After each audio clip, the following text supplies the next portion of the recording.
पहला नियम एकादशी व्रत का सबसे पहला नियम है कि आप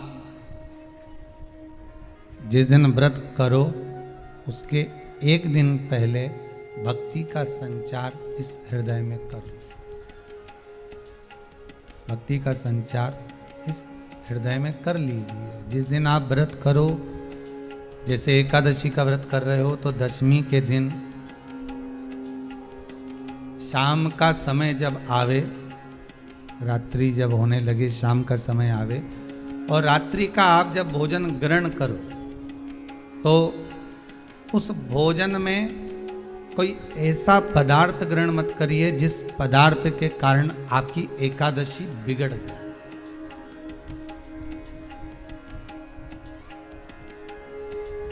कोई बेकार भोजन में ग्रहण नहीं करना, श्रेष्ठ भोजन ग्रहण करिए दशमी। और एकादशी का दूसरा नियम बहुत ध्यान से सुनिएगा। जिस दिन आपकी एकादशी का व्रत हो उस दिन प्रयास करिएगा कि अपने हाथ से किसी भी वृक्ष की कोई पत्ती टूटे ना। अपने हाथ से किसी भी वृक्ष की, पौधे की, किसी भी वृक्ष की पत्ती अपने हाथ से ना टूटे। बहुत ध्यान दीजिएगा महाराज। एकादशी का ये दूसरा नियम है कि अपने हाथ से किसी पौधे की, किसी वृक्ष की, किसी डाली की कोई पत्ती ना टूटे, इसका प्रयास करें।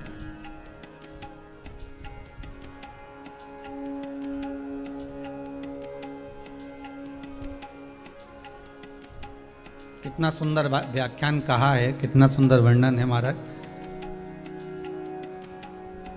कि मात्र एकादशी का व्रत कर लेने पर, मात्र एकादशी का व्रत कर लेने पर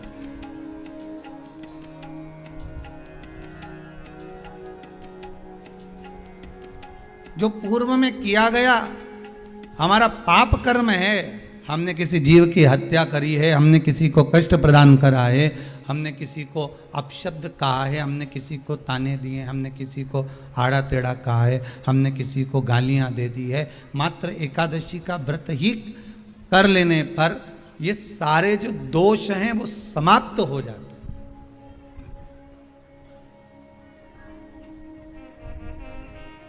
सारे दोष हमारे समाप्ति पर आ जाते हैं।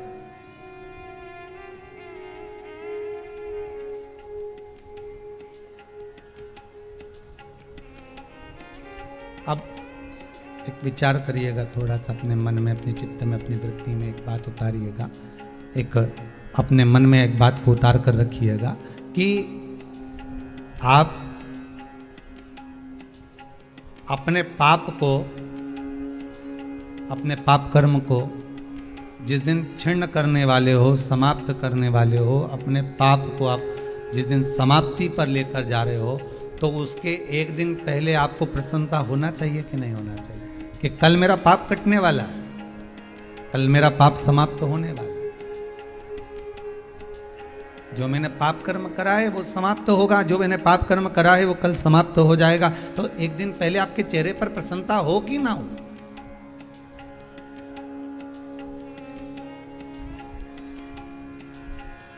और चेहरे पर वो प्रसन्नता आपके आना चाहिए कि कल मेरा एकादशी का व्रत है, आज दशमी है, कल एकादशी का व्रत है, तो कल मेरी जब एकादशी का व्रत रहेगा तो मेरा ना जाने कितना कितना पाप, कितना कितना असत्य, कितना कितना झूठ, कितना कितना प्रपंच वो समाप्त हो जाएगा। तो इसमें मुझे प्रसन्नता हो, इसमें मुझे आनंदता हो।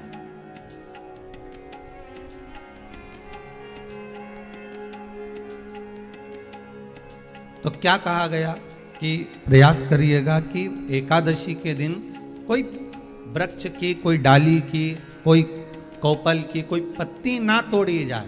क्यों?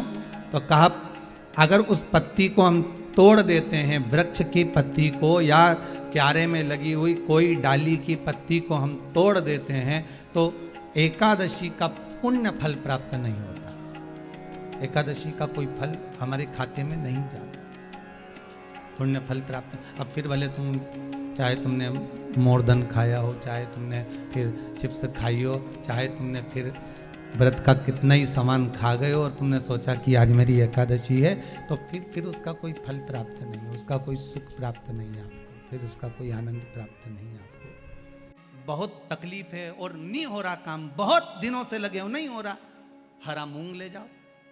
मूंग के दाने तो रहते हैं घर में, केवल 31 मूंग के दाने लेकर जाइए, 31 चावल के दाने लेकर जाइए और 31 ही बेलपत्र लेकर जाइए।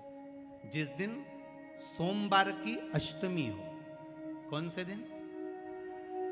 सोमवार की अष्टमी हो, उस दिन शंकर जी के मंदिर में जाओ, 3 चीज लेकर जाओ, मूंग के दाने, चावल, बेलपत्र। चावल जो 31 लेकर गए हो, अपनी कामना कर कर शंकर जी की देहली पर रख दो, चौखट पर, कहीं पर भी एकांत में उसको रख दिया। मूंग के जो दाने लेकर गए हो 31, वो नंदी के पास में, जो नंदी का पांव ऊंचा रहता है उस पांव के पास रख दीजिए। और जो 31 बेलपत्र लेकर गए हो, वो 31 बेलपत्र अशोक सुंदरी वाली जो जगह है, आपको पहले बताया है कथा में, अशोक सुंदरी जी का स्थान,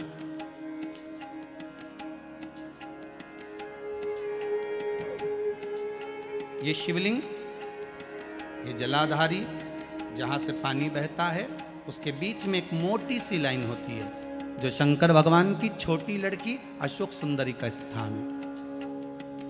शिव जी के 13 बच्चे हैं, 13 बच्चे में सबसे छोटी लड़की अशोक सुंदरी यहीं पर विराजमान होती है, जहाँ से पानी नीचे गिरता है। प्रत्येक शिवलिंग के सामने एक मोटी सी लाइन होगी, उस मोटी सी जो लाइन है अशोक सुंदरी, वहाँ पर जो 31 बेलपत्र लेकर गए हो, अपनी कामना कर कर पीला चंदन, लाल चंदन लगाकर उस पर समर्पित करते जाओ। उसकी डंडी जहाँ से पानी बहता है उस ओर होना चाहिए। आप निवेदन कर कर देखो, एक सोमवार की अष्टमी पर कर कर देखना, दूसरी सोमवार की अष्टमी आएगी, अपने आप आपका काम हो गया होगा। बाबा से निवेदन तो करो, क्यों भटक रहे? भोला सब दुख काटो, शिव शंकर जपूं तेरी माला, भोले बाबा जपूं तेरी माला, भोला सब दुख काटो, ओ भोला सब दुख काटो। आप उससे निवेदन करेंगे, प्राप्त होगा। शिव तत्व में जो सुख है, वो सुख कहीं नहीं।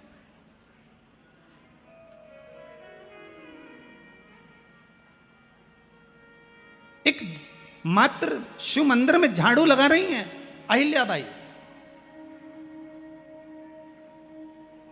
साधारण सा भाव है, केवल एक झाड़ू। कई लोग कहते हैं महाराज जी, आप कहते हो मंदिर में जाकर झाड़ू लगाओ, पोछा लगाओ, तो जो हमने मंदिर में रख रखा है स्वीपर आदि आदि, जो भी सेवा करने वाला है, काम करने वाला है, वर्कर है, वो कर रहा है, तो हम क्यों करें? अरे भाई, एक बात याद रखना, आप सबसे पूछना चाहूंगा, आप लोग कहते हो कि मंदिर की सफाई जो वर्कर रखा है उसे करना चाहिए, मंदिर की सफाई जो पुजारी रखा है उसको करना चाहिए। मैं आपसे पूछना चाहता हूं कि आपके घर में जो तिजोरी है, दिवाली पे उसकी सफाई कौन करता है? नौकर करता है? अरे बोलते तो जाओ। नौकर करेगा? नहीं। वर्कर करेगा? नहीं। स्वीपर करेगा? नहीं। तिजोरी की सफाई कोई दूसरा नहीं करता, तिजोरी की सफाई हमें करना होती है। उसी तरह मंदिर की सफाई ना पुजारी करे, ना कोई वर्कर करे, जो दर्शन करने जाए वो करे, क्योंकि ये तिजोरी है हमारी, ये तिजोरी है हमारी, यहां से हमें मिलता है, ये मेरा देव अधिदेव महादेव देता है।